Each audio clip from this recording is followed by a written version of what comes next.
All right, welcome back.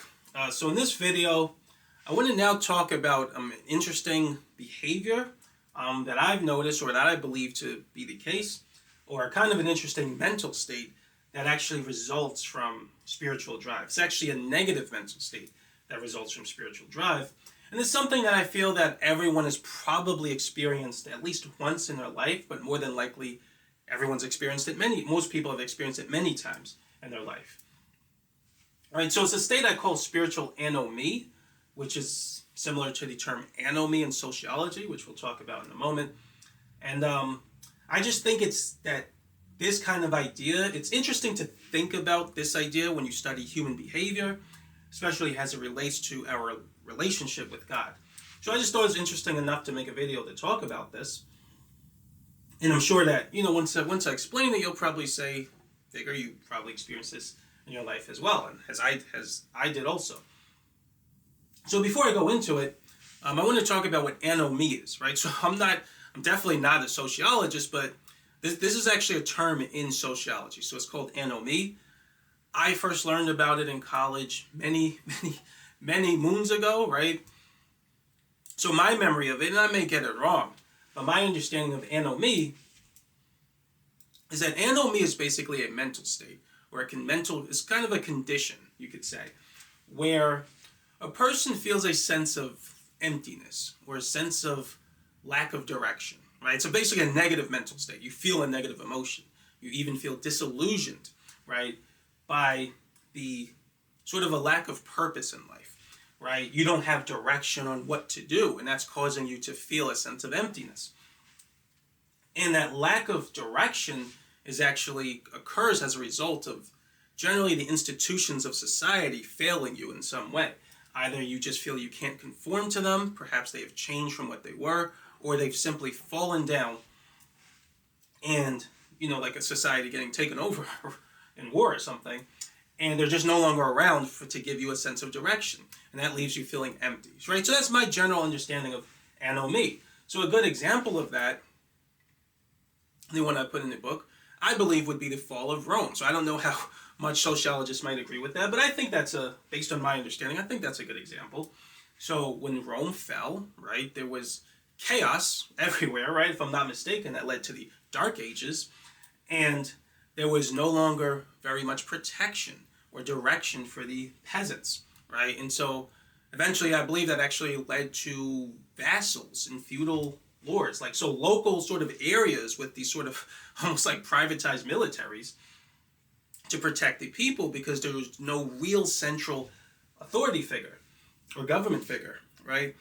And so you could say that the peasants experienced anomie, right? They didn't have the institutions, or the structure of society was no longer around to sort of guide them and give them direction in their life, and that led to a sense of emptiness, disappointment, lack of purpose, and lack of direction for the peasants. I'd even say that we experience that today here in the U.S. I'm in New York, but we can almost experience something like political anomie, right? So our political institutions and their government, for most people would say they have failed us.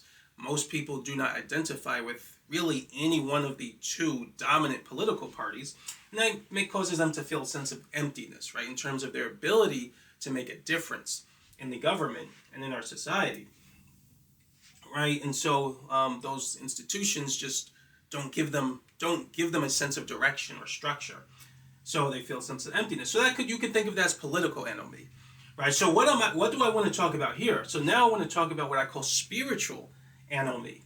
So just to go over this point, spiritual anomie is a subconscious / mental state. And I put it like that because really it's a subconscious state, but of course the subconscious would be experienced by the conscious mind as a mental state. So you can really say either one, but I can't help but think of it as a subconscious state too. But it's a subconscious / mental state in which one feels a sense of unfulfillment or a lack of fulfillment, or they feel a void, right? So a sense of emptiness, like a hole is in their spirit, right? They feel a void as a result of not knowing how to satisfy their spirit's need for the goodness of God, right? So very important. So I talked about in chapter 14 of book 1 that purpose, you really need to be happy, is not like a destination. There isn't a point you reach where now you're officially happy. You don't have to worry, you know what I mean, for the rest of your days. That's not a thing, right? Happiness is a type of subconscious energy charge. It just describes a state of subconscious energy.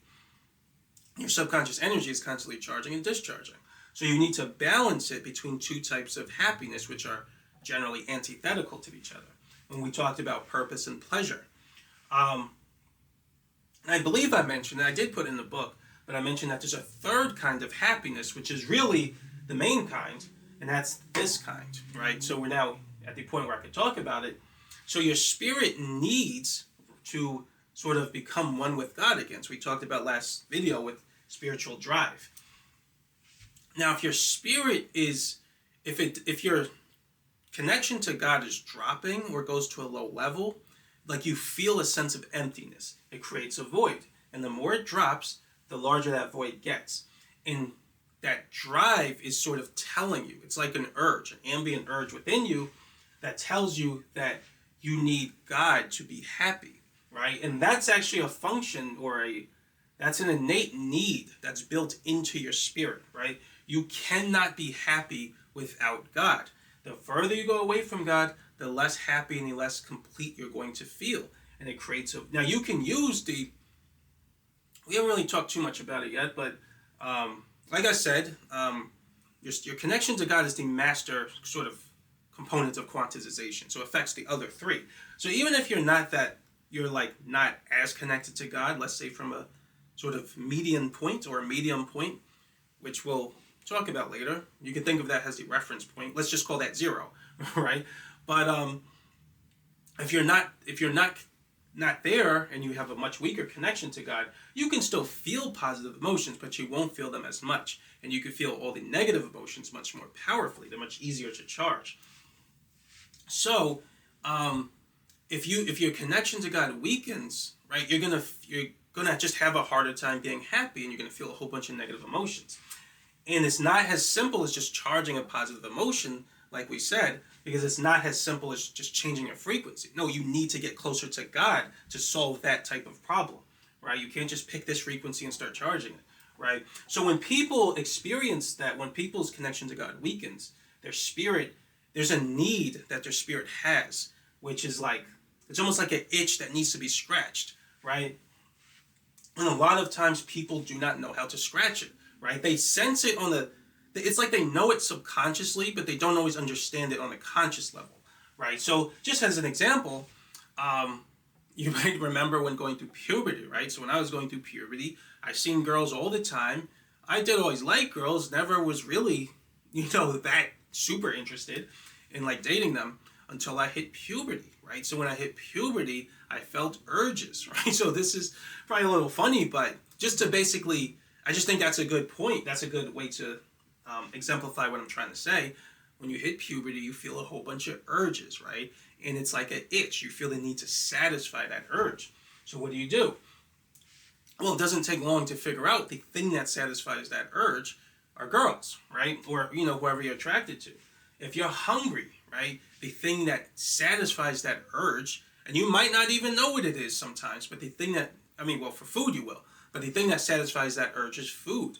When I sometimes get sick or have the flu, I don't know why this is, but sometimes I will feel an urge for Sprite, right? I don't know why. I feel Sprite or ginger ale. They make me feel so much better, right? And it's so weird because I don't even drink them like that, right? But when I'm sick, it's like I just crave Sprite or ginger ale. Don't know why. And that expresses itself, I would imagine that would be from the subconscious, right? The subconscious charges in some type of way, I imagine from my body, and expresses a kind of urge, or there's an ambient urge or mood, right? So I'm in the mood for Sprite. And like I said, sometimes that mood can express itself in ways you don't always understand, but then as you engage and try different things, you're like, oh, this was the thing that I felt an urge for. For example, I've heard of stories where there will be people who don't have a hugely diverse diet, and they'll feel an urge to eat certain things they might not normally eat or even want, but that thing will actually have the very vitamins or nutrients they were missing. I don't know how true that is. I read it somewhere. I think it's commonly known. But that's just sometimes what the subconscious does, right? Sometimes it'll compel you in a very interesting way. And sometimes there's like an urge you feel, which expresses itself kind of as a need or a want. And it's like you don't feel satisfied until you sort of scratch that itch, right? Until you give into that type of urge. But that requires you to get something. Well, that same thing happens with the spirit, right? Now because this is the master kind of drive, right? Every spirit feels this for all eternity, right? Until you go back to the source, until you go back to God. But so all of us have this drive, and all of us feel this ambient urge to go back to God. Now we're subconsciously aware of it, but we're not always consciously aware of it. But we may talk about that urge or talk about it in different ways. So a lot of times it's expressed as the need for something more, right? So some people, when they feel this, when they're in this state, right? So they feel unhappy, a sense of unhappiness or incompleteness, because they just feel like something's missing in their life. They feel a void, a lack of purpose, a lack of satisfaction. And no matter what they do, they cannot find it, right? By the way, this happens to people who are rich as well, if not more so, right? For reasons we'll talk about later. They just feel like something isn't right. So we talked about that with spiritual drive, right? When you take a spirit away from God, it's like a fish out of water, right? Something doesn't feel right. You put, let's say you take a dolphin and you raise him on land. I actually don't know if that's possible, even though dolphins are mammals, right? I don't know if it's, I think for some reason they still have to be in water. But let's say you raise them on land, they're not going to feel right. As soon as you put them in water, let's say they're an adult and they go in water for the first time, they're going to think like, oh, this is where I should have been my whole life, right? That's how it is for us, right? So you take our spirit away from God, away from heaven, put us on earth. We feel incomplete. Something's off, right? But as our connection to God weakens, that void increases. And you'll hear people say, which by the way, I don't know if I said it, but that's what the state of spiritual anomie is. And so sometimes people will say, I just want something more out of life. I feel like there has to be more. I feel a sense of emptiness, no purpose, right? Other times they may say, I forgot what the other thing I wanted to say was. I forgot what it was. But the other natural thing is you'll just say, I need God, right? So that's actually the correct thing. Most people recognize that urge, the thing that satisfies that urge to just be God. But not everyone recognizes that. So they'll express it in different ways, and they'll say they need more or something. But what they're really talking about is their spirit's need for God. Your spirit was designed so that you can't be happy without God, right? And if you move away from God and you don't try to go back to Him, you're just going to feel that void, and there's nothing you're going to be able to do to sort of satisfy it. And so, like I said, that's a state of spiritual anomie. So how do people respond to that, right? Because everyone feels it. They can pretend like they don't, right? So many people pretend like they don't. They kind of just go about their lives. But everyone feels this to varying degrees, depending on how connected to God they are. And it doesn't matter if they're trying to connect to God on a conscious level or not. There'll be many things they do with their intention that'll increase their connection and decrease it and increase it and decrease it.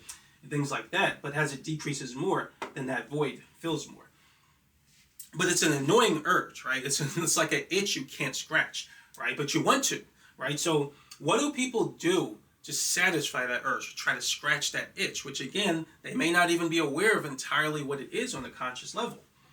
Well, most people, due to the way their subconscious compels them, most people are aware that they want something spiritual. They want to have some kind of spiritual connection of some kind. They might not even always use the term God.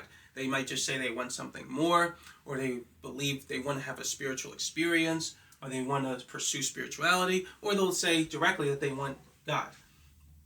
But they're aware that it has something to do with what the subconscious would define as God.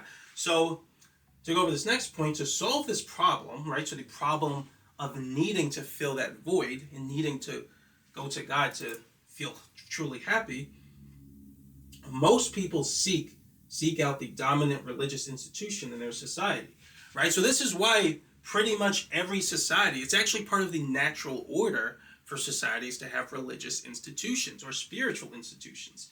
This is part of the reason. There's another reason which we're going to talk about in chapter 10, because there's actually a bigger reason, which is much more metaphysical. But for now, we'll just say that it's part of the natural order to have spiritual institutions, because people are always going to have that drive, right? It doesn't matter who you are, what you believe in, what your religion is, it makes no difference. You will always have that need for God, right, to fill whatever void you have. By the way, there are many people who have this void, and then when they finally go to God, they're like, this is what I've been missing, right, my whole life. So I've seen those stories, right? So people will finally be like, oh, this is the thing that scratched that sort of itch that I had for so long, and it's God. But yeah, most people will seek the dominant religious institution as a means of scratching that itch, right? Now, there's one problem with this. It might seem like a good idea, right? Because most people, what I mean by this, basically, let me just kind of explain this, is they seek a religious authority, right? So the religious authority is usually the religious institution, the society. So in some societies, that can be church, it could be a mosque, it could be, I don't know what they call the other ones. Whatever it's called in Judaism or Hinduism and Buddhism and things like that, right? There's some sort of institution that the local society recognizes, oh, they're the guys you want to speak to, if you want to get closer to God or want to be more spiritual, right? So it makes sense, right? You would be more likely to go to the institution that everyone has sort of recognized and has given a certain type of, I don't know what the word is, a certain type of deference to, right? You can say that that institution's accredited to some degree by, everyone else's beliefs or opinions. So you're like, okay, if everyone says that's the place to go, I'll go to that place, right? Presumably, right, Joe Schmo on the corner, right, everyone doesn't recognize him as a religious authority, so you wouldn't really go to him. So it makes sense. You're just going to go whatever has the most authority in your, whatever is perceived to have the most authority in spiritual matters in your local society, to try to scratch this itch, to resolve this state of spiritual anomie.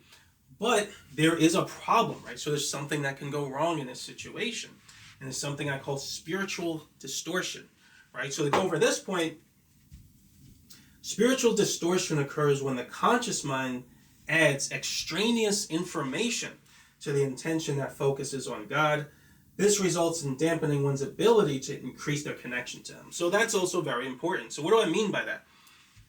Well, we haven't really got into it yet, but producing an intention, right, to focus on God is very, very, very natural, right? It's such a simple process, right? When I was first learning to do this, I did what a lot of other people do, right? I focused on God in terms of what I learned about the religion, right?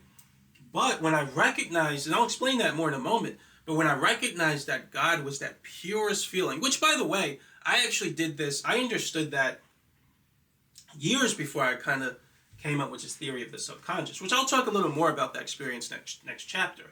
I'd probably say I learned a lot. I'll just say I learned a huge amount from actually charging my subconscious in a way that helped me to connect to God. That was years ago. Again, that was before I knew any of this, and I made a prayer to God that time. Well, I'll talk more about that experience next video, because that was kind of what kickstarted a lot of this stuff. But for the moment, I didn't know how to kind of charge spiritual energy, but I didn't know it in terms of the subconscious. This came a few years later, these ideas. But even when I knew how to do it, right, what I would do is think of God in terms of like what the Bible says. And I would add all this information about God, right?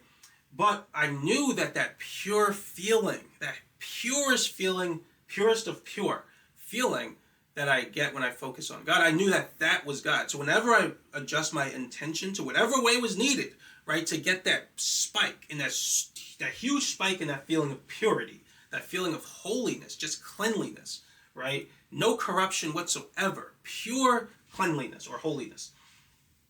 I noticed that whenever I produce an intention to get that feeling, my intention had to be simple, right? Just God, that's it. Nothing else. I didn't have to add anything to it, right? So focus, and you can actually practice that, right? We haven't talked about how to charge it yet, but you could probably practice that and you'll see, right? The intent, the thought that focuses on God correctly, right? So that in a sense you could think of it as focusing on the correct subject, such that you will feel that the peak spike and that pure feeling. The subject is very, very, very simple. In other words, it's very, very natural to focus on God. And you have that as a result of your spiritual drive. You have, it's like a mood, right, that boosts your ability to focus on the proper subject, because it gets so volatile as a result of that drive when you focus on the right subject. Which, again, we'll talk more about that later.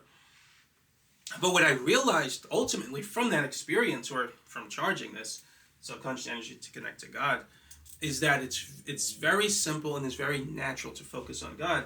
And we way overcomplicate the process, right? And that's what religion does, right? It overcomplicates the process like crazy, right? Because what it does is it teaches you to know God, not entirely. It does teach you, at least the Bible, I don't know about other religions, but the Bible does teach you how to know God. It does, right? And I believe it even talks about some of these principles, just not in these terms. But the issue is that there's a lot to say about the Bible, which we'll talk about in the next video. In the next chapter. Because a lot of people, it's a huge thing that I need to talk about, which I believe God has even directed me to talk about with the Bible, because it's a misunderstanding people have, which they got to get out of their system. But for now, and it's actually something that's already in the Bible, but people overlook it. And so they misunderstand it just by ignoring that part, and they don't properly connect to God. But anyway, that's a big topic for the next chapter. I'll probably talk about that at the end of next chapter. At least right now, that's the plan. But for now, though, people think they focus on the Bible, for example, for us Christians, right? And they produce an intention, and the command component of that intention expresses a context that expresses all the information in the Bible, right? And the only problem with that is God did not make your subconscious. He did not design it in such a way where you would feel that spike feeling, that spike in purity or holiness, right? In other words, when you produce that intention, your subconscious doesn't connect to God more, right? And that's a problem. That's why I say extraneous information in the intention. All that extra information about, God did this, and this is his personality, and he did this, 1,000 years ago. And when you express all that information in the context of your intention, you think about all of that when you think of God. And it causes distortion, right? So like I said, spiritual distortion. So your subconscious has a harder time locking on to God. Because like I said, you have to kind of learn how to find God in your intention. And once you get used to it, then it's easy, right? And you can always charge your subconscious to connect directly to God. But there is a process where it's like you have to find him, through your intention and through your subconscious. Like, these are the tools he gave you. That's precisely why your subconscious does what it does, so you can find him and know him through these tools. But when you get focused on feeling that spike, right, that spike in purity, and you're like, oh, once you feel it, then keep your intention right around that spot, and then you just keep charging it, which, again, we'll talk about that later. But what people do is they think of God too consciously. They don't use the tools God gave us, right? They think that, they are still using those tools, but they don't use all of them, right? So they use their conscious mind. They think God is whatever their conscious mind says he is, but they don't feel it in their heart because their subconscious isn't charging to get them closer to God. And what ends up happening because of that is they don't feel it, right? So you hear this from many people, many Christians and people in all religions, right? They will go to some religious institution. They have a lot of faith and trust in that institution, and they will follow a lot of its guidelines and what the pastors or the priest or whoever in other religions, what they tell them to do. But then what ends up happening a lot of times is they still don't feel it, right? This itch isn't scratched, right? And that's a problem. I see it all the time, right? And when that happens, the priest or the religious institution will tell them, they'll kind of make them say, oh, it's in your head, or they'll kind of make it seem like it's their fault for the most part, in other words, right? Make it seem like, oh, there's something you're not doing, and you just need to do this, and if you need to try harder, or something like that. And no matter what they do, they almost think that maybe it is them. Maybe I should be feeling it, but there's just something it's my head and I should be more accepting or something of God. Or they'll feel like they'll have this attitude that like just like there's something more that they have to do to feel it. Or they'll sometimes feel that maybe God is there, right? He is there. He is totally in their life, even though they don't feel it, right? No, right? Use the tools God has given you, right? When you don't feel it, that's correct, right? Because when you are close to God, you feel it, right? You don't have to question it. When people have near-death experiences and they feel close to God, they feel the presence of Jesus, right? They're not asking, is Jesus, I don't know if Jesus, I feel more love and peace than I've ever felt in my life times 1,000, but I don't know if that's really Jesus. Like, no, right? You feel it. And it's the same thing when you start charging your subconscious to connect to God. You feel it, and no one can tell you otherwise. Like, because you can feel it. That's the tool he gave. He gave us to know him, right? And so I see that a lot of times, right? When people don't feel it, they kind of reject it. Like, no, God's really there, or I'm really close to God, and I still feel this itch here. I still feel this void, but you know what I mean? They put too much faith in what people tell them. They're not trusting in their heart, the heart that God has given them, right? Like I said, if you don't feel it, there's a reason for that, right? If you don't feel it and you feel like you're not close to God, that's because you aren't, right? That is correct. That is what happens when you go far away from God. But so to go to these next points, what I've kind of classified people's responses mainly to this urge, right? So there are 4 responses that I just thought were interesting. 4 main responses. There could be others, I suppose. But I've classified 4 main responses that people have to this urge, right? And you'll see this in life all over the place. So the 4 responses that people have to a spiritual anomie, so they're in that state where they feel a spiritual void, is the first one is reinforced faith in a religious belief. So what that means is they kind of double down, right? So even though they experience spiritual anomie, so let's say they're a Christian, they go to church every day, they're engaging in church activities, right? They're reading the Bible all the time, they talk to pastors, they do all of that, but they still feel a void. Some of them will kind of, they'll kind of put even more faith in that institution and in their religion and in their actions. In other words, they still feel empty, but they kind of like, you know what? No, this is going to make me feel fulfilled someday, right? Or I'm in the right place I'm supposed to be. Even though I feel empty, no, I trust it, and I'm not going nowhere, right? So I'm not going anywhere. So this can happen, and this can sometimes be good, and it can sometimes be bad, right? So if it can kind of be good in a sense that you might find God, right? Especially as a Christian, right?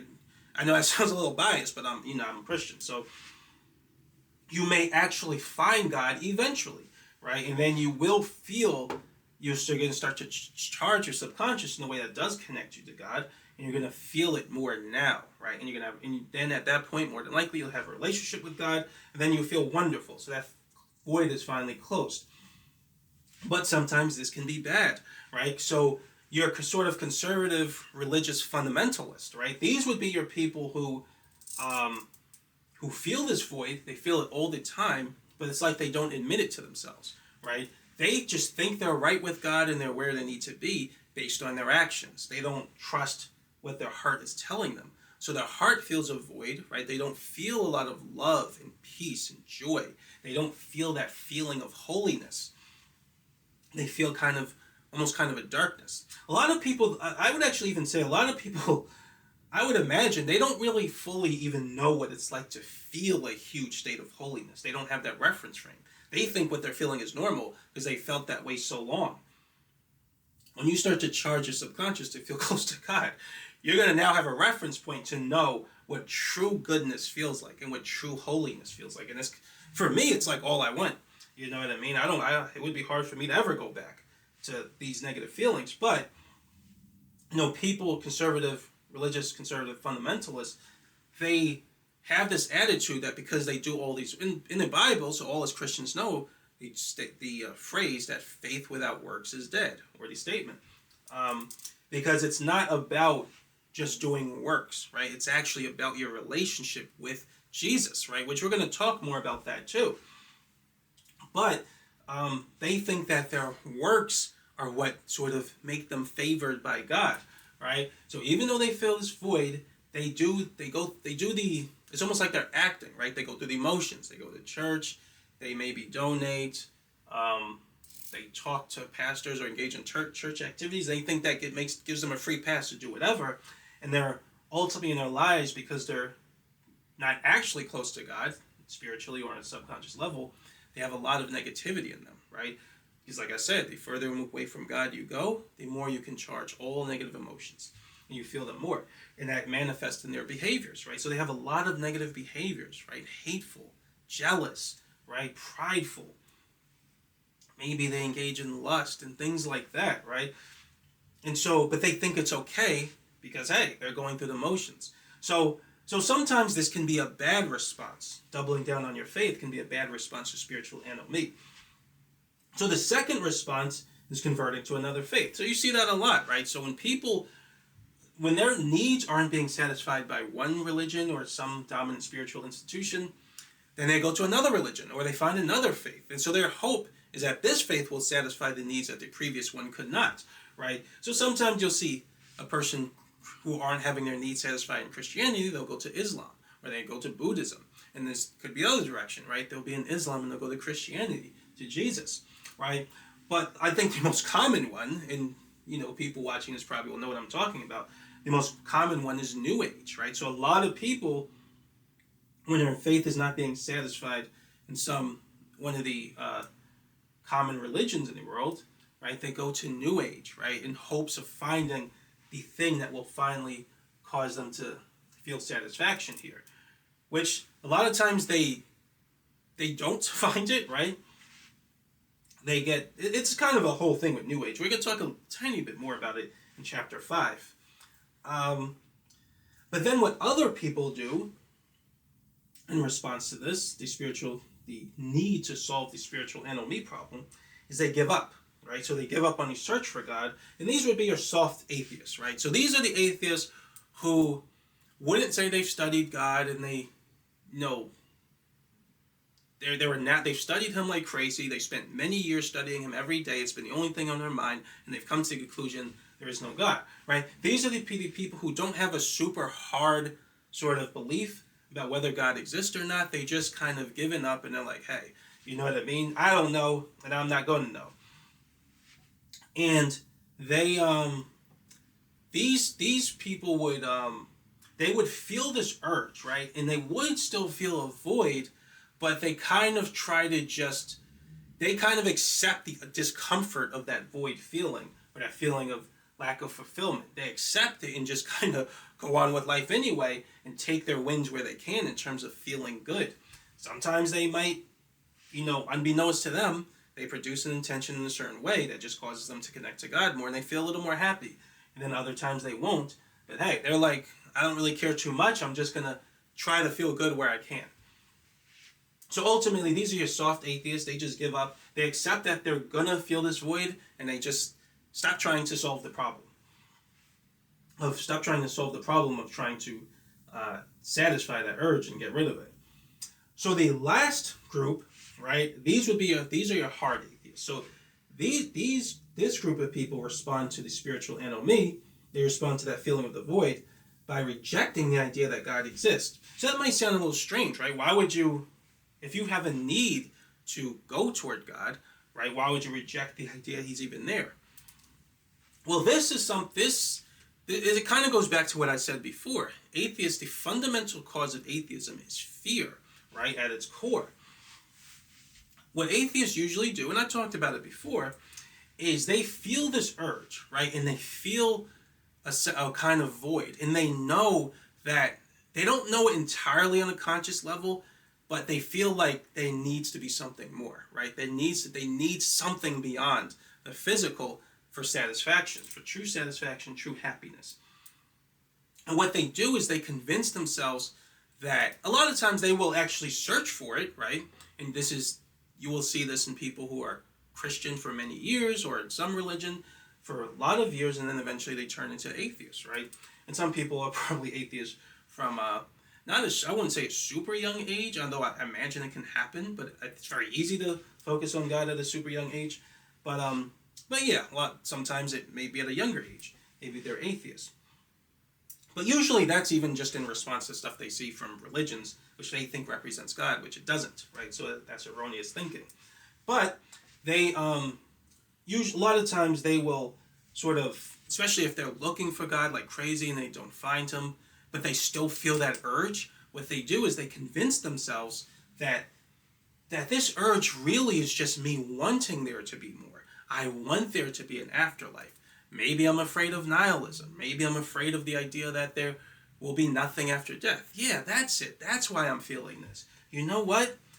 I'm not going to sort of allow myself to be sort of ruled by this drive anymore, by the spiritual drive, the need to seek more, right? I'm not going to let it control me. You know what? The braver thing is to just say there isn't anything. Yeah, that makes me feel better, right? So they convince themselves that the drive is actually their own fear of wanting something more, where that's absolutely not where it came from, right? Everyone experiences that drive. I have experienced it. Never once thought might be something not there after life. Now, I've thought that was absurd and complete nonsense since I was a baby. You know what I mean? Before I even came out the womb, I thought that was nonsense. Actually, to be honest, I never even really thought about it until I first heard of it. I forget when. I did know that they were atheists, but I don't know the exact moment I ever even considered that there might be, that, it might not be something after life. Like, I've always considered that to be nonsense, and haven't even had the chance to call it nonsense until I was older, because it never even occurred to me. But there are obviously many people who do not think of nihilism, but atheists, because they're always afraid of, there's always some fear that causes them to behave this way. They think that this urge is coming from their need for more. Well, it is, but they think that this urge is coming from their own kind of desire for more. It's not actually an ambient urge built into their spirit. They think it's a urge that's born out of their fear for there's something not being more. So they're like, you know what? If I just say there is nothing more, and I take on the brave sort of position, right? The thing I didn't want, let me just accept it, and then they hope that the urge goes away. But of course it does not. Right? So that urge absolutely doesn't go away. It changes nothing when they do that. And so what they do, right, and this is something that, like I said, as I keep saying, I feel that I know, whether it's true or not, I feel like I know the subconscious like the back of my hand. Right? I can always tell what's going on with a person's subconscious mind just by watching them. Right? And like I said, you should be getting that same ability now, because you'll be able to recognize the frequency associated with certain organizational patterns. But when atheists, here's what happens. Let me actually go into a little bit more about what's going on here. So when atheists, when you hold the intention to reject God and you say there is no God, your subconscious has a negative response. There's nothing you can do to change that, right? And when you focus on God, and like I said, it's a very simple expression of intention. You feel a spike in positivity if you accept God and you say you want to be one with God. So we'll talk more about that later when you talk about how to charge your subconscious to connect to him, right? But when you do it properly, you feel that spike in energy and you feel like you're getting closer to him and it feels so wonderful, right? But when you say no to God, your subconscious you'll feel a drop in your connection. You'll feel like a drop in that holiness feeling, that goodness feeling. Now, most people they don't think in these terms, but that feeling sort of hovers around a particular point. So they don't even really notice it because it doesn't change much, right? They don't have much of a reference frame to recognize where it was because they don't change beyond that reference frame much. But when you say there is no God, that spike drops, right? Or you feel like less connected to God. So you feel a negative feeling. And I guarantee you that all a hard atheist, they feel that. All of them have felt it. And it feels completely wrong, right? And that's the tool God gave us to say this is wrong. And so here's what they do, right? I guarantee you this is what's going on in their minds. When they have felt that, all of them have felt it at some point, because you can ostensibly pick anything and call it God, right? I can pick like the wall and call it God. But at some point they produced a proper intention that actually focused on God correctly. And when they rejected it, it felt bad to them. So they do exactly what criminals do. Remember what I said about criminals? And well, again, we'll talk more about this later in the chapter, because we're going to give a much more complete view of what morality is. Criminals, when their intention expresses the proper context, right, or an arrangement pattern that properly, or is a good approximation of the subconscious form associated with immorality, right, they feel bad, right? So if I steal from someone, right, and I produce intention that just clearly, very simply states I took something that didn't belong from me from someone else, my subconscious is going to go to a negative frequency, and there's nothing I can do about it. So what criminals do, because that feeling tells them what they did is wrong, and they want to try to convince themselves they weren't really wrong or they were justified, and they try to do all this mental gymnastics to make it seem like they're the right ones in this circumstance. They dilute the frequency. So we talked about that, or they dilute the context. So they put a whole bunch of other stuff in the context to say, no, it's actually justice, this person hurt me, or some nonsense, right? So they come up with something to make it seem like what they did wasn't so bad. And so they don't feel that negative feeling as much, because the subconscious form doesn't approximate the the arrangement pattern of their thoughts, right? So we talked about that. It doesn't approximate the subconscious form associated with immorality as much now. It's not as good an approximation, but they still can't get rid of it for reasons that have to do with your connection to God. So we'll get to that later. But they can at least weaken how bad it feels when they focus on the action that they did. So the act that they did, which involves stealing or doing something wrong, they can make it feel less bad. And when it feels less bad, they feel like a little more justified by it. Still doesn't feel good, still doesn't feel like holy, which we'll talk about that later, but it feels less bad, so they feel a little bit more justified in their action. I guarantee you that's exactly what atheists do, right? So when they reject God, right, and they feel bad, what they do is they try to dilute, they actually distort it exactly as I described, right? They engage in spiritual distortion intentionally, because it makes them feel a little less bad. Then they feel like, oh yeah, I'm right after all. And that's why, like I said, I've talked to so many atheists, and there hasn't been one of them that I've talked to that approaches the idea or has come to the conclusion there is no God without referencing religion. They always talk about religion. And I'm like, and I've never been like that. I'm like, well, it's perfectly possible for God to exist without any religion being right? So I've always started from the complete bare bones definition and trying to work my way up and trying to figure out what might be true, which is a scientific way of thinking. But they always talk about religion. I've talked to so many of them. They never avoid talking about religion in terms of their justification for why they think there's no God, right? And the reason they do that is because they're trying to dilute the context. Every time their intention rejects God, they feel bad about it. But if they can focus on religion and say, oh, God in the Bible was this. He was engaged in genocide, and he was a liar, and he was a hypocrite, and he was evil, right? They dilute the subconscious form, exactly what the criminal did, and they come up with all this sort of all this prevarication and all this nonsense to make it seem like it's actually like before. I talked about how you can take something that is immoral and adjust the form to make it look like something moral, right? But you can't do it completely. And that's a fail-safe God put into our subconscious so that we would always know. That's what atheists do. When they reject God and it feels terrible, right, they make it look like it's justified. Well, God is this person in the Bible. God is this person who engaged in genocide and hurt people and all this. So rejecting them is actually a good thing, right? And they feel a little bit better about it, but guess what? They can't fully get rid of the negative feeling they get from rejecting God. It's too strong. It's too pure. But they keep trying, right? And so you notice a lot of atheists, they do exactly what criminals do. They will engage in kind of these arguments and these mental gymnastics because they want so badly to feel good or feel this pure feeling of rightness, but they always feel wrong. And there's nothing they can do about it. So it's like they project their own sort of, ultimately it creates an insecurity, right? Because in their heart they know they're wrong, but they don't want to be. They want to be right and they want to feel right, but they just can't. So they project that kind of inner war onto other people, right? And I talked a little bit about that when I talked about the inner voice of weakness in chapter 14.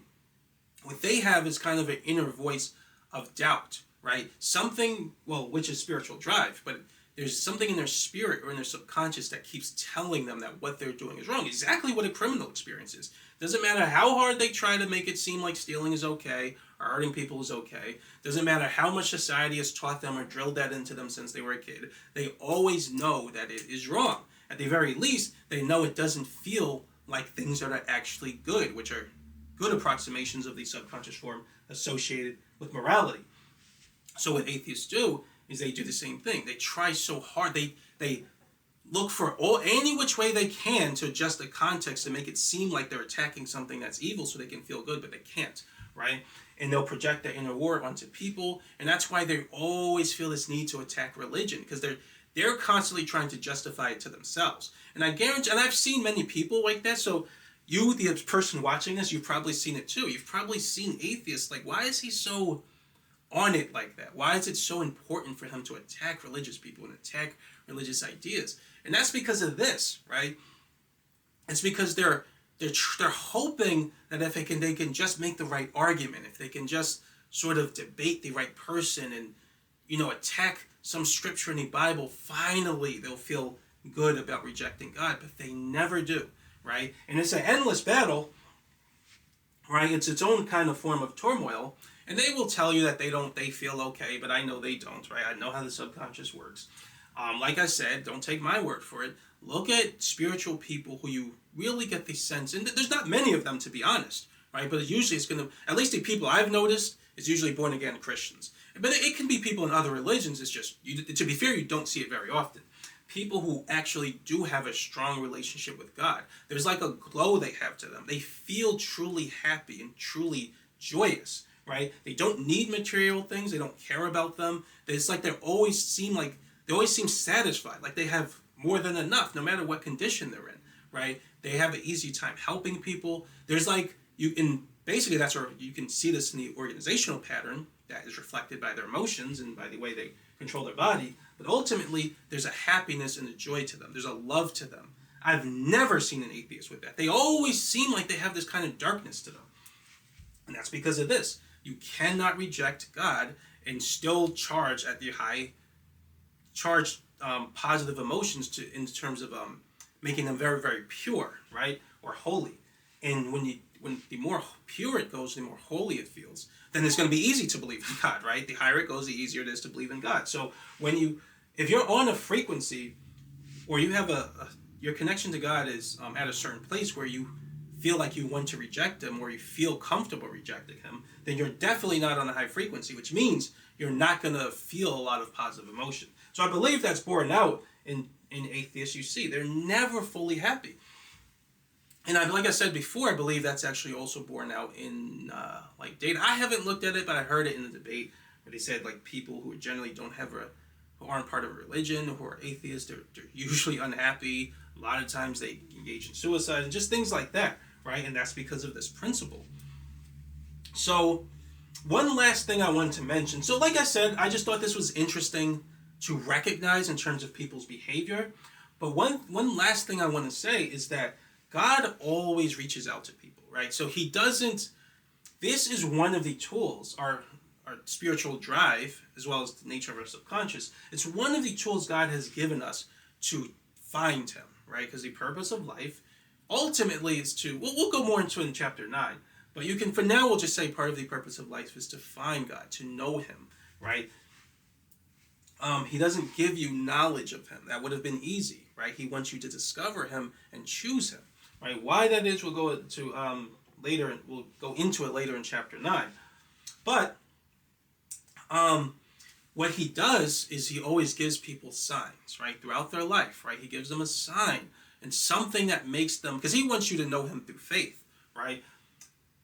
But he'll give people a reason to doubt their convictions if they don't understand him, or he'll give them a reason, he'll give them some sign that helps them to find him. Which we'll talk more about that in the next chapter. But atheists, what God will do is when they have whatever nonsense convictions they have about God not existing, he'll give them something that gives them a reason to doubt, right? And I think I talked about it before. And when they have that reason, they question their convictions. He knows when you've gotten the message. It's not like, you can fool him. And when atheists get in that state, right, Now it's a question of pride, right? Because like I said, this drive never went away. They never felt happy. They never felt like that urge was ever satisfied. All they do is they keep trying to contextualize this urge as being this thing that religion is sort of forcing on them. So if they attack religion, then they feel like, they're going against this urge. And in its own way, it's also being satisfied, which it never is. They might feel a little bit good about attacking religion because they made it look evil in their mind. If I make anything look evil and I attack it, I'll feel a sense of a kind of catharsis, right? Because I attacked a thing that was bad.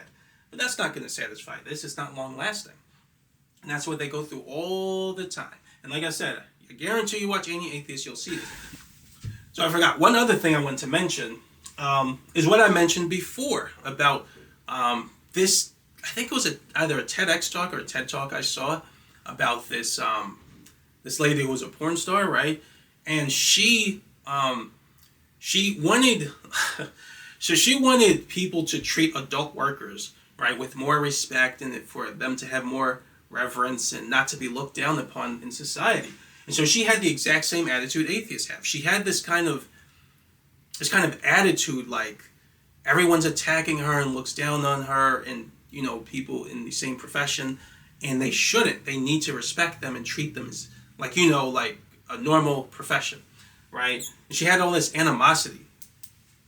And I'm like, no, right? That feeling that you have that tells you that makes you feel bad about doing this, that's this guy, right? That's your spiritual drive, right? Because you will never feel comfortable doing something that God has said is unholy, right? And isn't good. It's not part of his nature. So you can try, and what they do is they project that feeling onto others, right? Others sort of attacking them and putting it in their mind that this is wrong is the reason they feel that negative feeling that they can't get rid of. They think it's them. So if you guys just stop attacking me, then finally I'll solve the spiritual anomie problem. No, it did not come from others attacking you. I guarantee you, I mean, I'm sure it's happened in many societies, right? No matter how much society accepts adult workers, right? I'm just calling them adult workers for YouTube, but no matter how much they accept adult workers, you will always feel this, right? Spiritual anomie until you stop. And there's nothing you can do about it. So I just want to mention that's exactly what atheists go through, right? But God will always give people a reason to doubt, right? And when they've gotten the message, if they're at kind of a crossroads where now they can either choose faith, they can try to know God based on the reason they have to doubt, or they can continue with pride, right? Because ultimately, once they realize that they're likely wrong, which, it's like the most logical thing. I don't even know why it's I don't even know how they got there in the first place, the idea of atheism. Like I said, I'll never understand them. But once they realize that, once they have a reason to doubt their beliefs, now they're in a state of, the only reason not to sort of go to God in faith is pride. And like I said, the biggest fear of an atheist is the idea of talking to someone who isn't there, right? They would, in many cases, they would rather take the risk of not having a relationship with God than talk to someone that isn't there, right? So pride is what keeps them from God at that point. And I remember there was this, actually before I get into it, one last thing I wanted to mention. I know this video is kind of going on a while, but God will give atheists, one thing I want to mention is when atheists kind of pretend they're so strong in their convictions, I don't believe them for 1 second, right? And there are atheists who will admit some of the things I'm saying, and then when they come back to God, they'll just admit it, like, yeah, like it didn't make sense, and I felt like there was something more, and some of them will talk about experiences they've had that were like, nah, it doesn't feel right. Because it doesn't, right? But what happens is atheists will have some experience, some spiritual experience, where they're now doubting their beliefs, but they don't want to admit it to others. They will show this kind of front to others that makes it seem like they're so strong in their convictions, but they're not, right? That's why I say don't believe them, because like me, I was obviously never an atheist, but one thing I'll say is something that happened to me, right? When I was younger, I was in my, I think, early 20s when I had this dream. It was a dream, so it's a little hard to remember the exact time, but I believe it was in my early 20s. I had a dream where I went to sleep, and then I just woke up. I was totally lucid, so it wasn't like a regular dream where everything's happening, I'm not really all there, right? I woke up, I woke up in the dream, totally lucid, and there were 3 things I knew right away. No one had to explain it to me. I didn't need like an orientation. It didn't take me a while to figure out. I knew it immediately, right? I woke up and I knew I was in purgatory, right? So I just knew right away, oh, this is purgatory. I knew that I hadn't done well enough to get to heaven, but I also knew that I did do good enough not to go to hell, and I was happy about that. And I also knew that the worst suffering in this place was the endless waiting. I was just going to wait endlessly, right? I didn't know how long I'd be waiting, but I just knew I was going to be waiting a long time, right? And I always remember that dream because it was. And I've had others, right? But that's one of them. It was a spiritual dream, right? So that came from God, and that was Him telling me that this is basically kind of where I was. We're going to talk a little more about those types of dreams later in the chapter, but I like I said, it wasn't a regular dream. It was too obvious. It was too clear. It was too different from a regular dream, right? Like I said, I was completely lucid, and I knew immediately I was in purgatory, right? Like I said, no one had to explain it to me.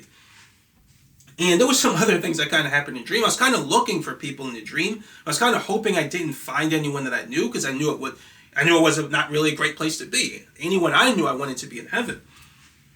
And then there was something else that happened with some negative entity. But anyway, that was an example of a vision, right? Or a dream that God will give you to kind of let you know. And He's, like I say, He's giving me others, right? I'll talk about some of those later. Like when I used to use psychic abilities. God gave me dreams to let me know that was wrong, right? And so it's not like anyone came to me and said, please stop using psychic abilities. You won't be able to have a relationship with God. It wasn't like that. All He did was give me a dream that if I could have ignored it if I wanted to, but I knew it gave me a reason to believe that I might be in the wrong path using psychic abilities. So I'll talk about that much later. But my point is that God gives atheists, hard atheists, He gives everyone, atheists, non-atheists, religious, He gives, but specifically I'm talking about hard atheists, He gives them messages, and He will give them dreams that cause them to doubt themselves. And when they have it, He doesn't do it where some angel comes and said, could you please stop being atheist? God is here, right? So pray to Him. Like, it's not like that, right? He gives you a choice because He wants you to know Him through faith. So He will give you some dream that's so different, that's so unusual, you're like, maybe I'm on the wrong path. I know that's what happens to them. And I know that they want to pretend like that doesn't happen. I guarantee you it does, right? And I told you about the one with Anna Kasparian. She was just one of the ones who admitted it. She said she had a spirit, and she's still atheist. I just found that out from some video I was watching on the Young Turks. I couldn't believe it. Well, actually, I did it because I think she's a soft atheist, so she doesn't really go super hard with it. But still, right, this is what happens, right? They have an experience that causes them to doubt, and usually out of pride. Sometimes soft atheism is a little different, right? Those are just people who've just given up. Like, hey, I just don't think I can know anything. So it's a loss of kind of faith in themselves. But for the hard atheists, they will have these experiences, and the hard atheists do it out of pride, right? They cannot let go of that feeling that they were right. So it's like I said, sunken cost fallacy. And they would rather just not have a relationship with God than approach Him in faith and use what the experience that God has given them to have doubt in their beliefs, right? So they go on trying to look so strong in their convictions, but they're not. They never were, right? Because there's not only did their spirit always tell them it was wrong, they had experience that told them they were wrong, right? So this happened to, you can look it up on YouTube, right? When you see atheists who convert to whatever religion, usually it's Christianity, and you will usually you will usually find that they just admit it, right? They just admit that it never felt right being atheist.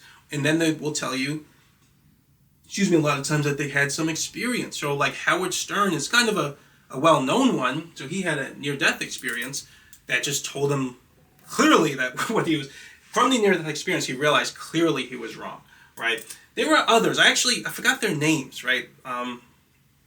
But you can look them up, right? So I actually had a list, but it's true. There's so many of them. It's easy to find, right? But you will usually see them say those two things. One, either they had some experience, which was God, or two, it just never felt right to them. So being a hardcore atheist is very unnatural. It's not only unnatural, it's hard to be an atheist. It's hard to be this because not only is your spiritual drive going to continuously push you away from that, right? But also God will give you experiences that makes this a very difficult state to stay in, right?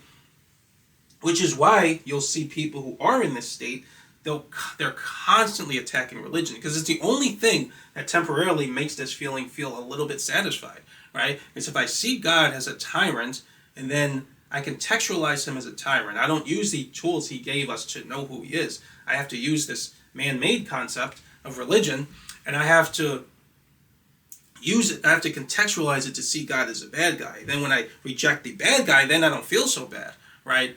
But again, God made it so that you can't ever fully get rid of this feeling. So they're like obsessed with attacking religion because it's the only thing that reduces that bad feeling just a little bit. But yeah, that's pretty much it. The video went on way longer than I intended it to, but I kind of wanted to get all those ideas in because I wanted to give more of a complete assessment of spiritual anomie. So this is just a kind of an interesting way to kind of analyze human behavior in terms of our relationship to God. And I believe that when you think of these things, as you see people, and you see people who have a void or feel like they need more, that especially happens to people in New Age because they usually go further away from God. But you ultimately, that feeling, that void, that emptiness, that lack of fulfillment is generally coming from this guy. And then also the born-again Christians, right? Christians who generally call themselves born again, and they talk about Jesus like all the time, right? We'll talk about why that is. Basically, well, it'll make more sense later, but when you really have a strong connection to God, so you increase your connection to God, you only can kind of do that by focusing on God, and you feel the best. You feel amazing. So you could do it all day and it doesn't get old, right? So that's why born-again Christians are usually so focused on Jesus, right? Because it's the purest feeling they get the purest feeling when they focus on Jesus, and it doesn't get old at all. It's always fresh. It always feels new, right? So when you see them, you'll kind of understand why they feel so good. And it doesn't have to be born-again Christians. There are people in other religions who have managed to really reach that state. But again, like I said, it's not many of them, so I could kind of understand how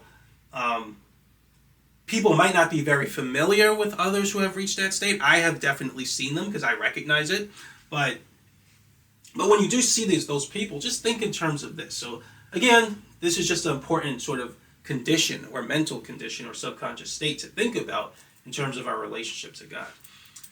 In the next the next video, we're going to now talk about an easier way of talking about your connection to God, so I don't have to keep saying the fourth component of quantization. We're going to now talk about spiritual energy, which is a simpler term to talk about that fourth component. Right? But yeah, that's it though. But thanks for watching, and I'll see you next video.